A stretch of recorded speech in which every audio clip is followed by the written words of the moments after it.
Let me ask you, darling, have you ever considered how many secrets your belongings might whisper in the dark? No, not the jewelry glinting in soft lamplight, nor gadgets buzzing with synthetic life. I'm speaking of those closest to your skin, the fabric you drape over yourself.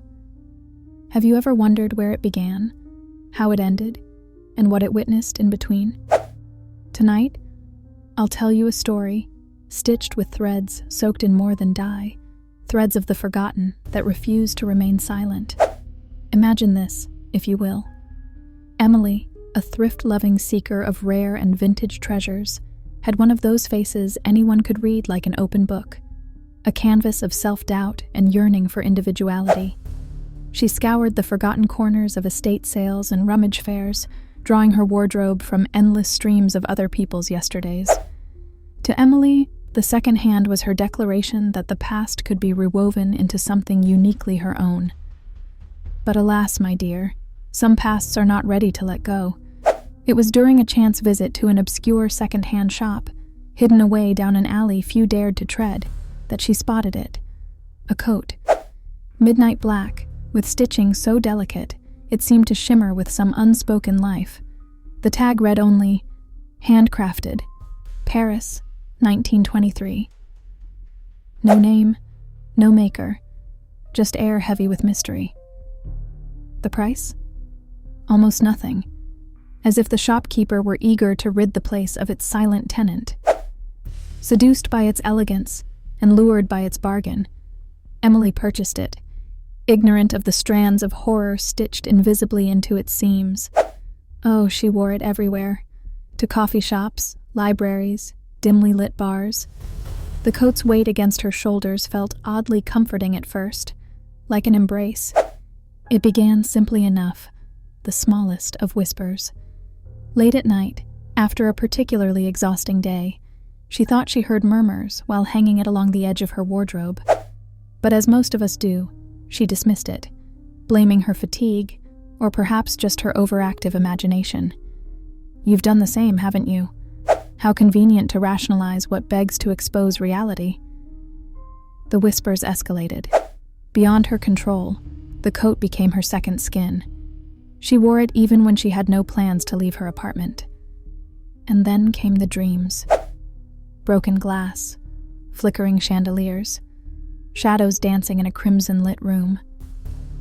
There was always the faint sensation of being ushered out of sight, hidden beneath the folds of something protective yet hungry. Each morning, she awoke tangled in terror, but still, she clung to the coat like a silent confidant.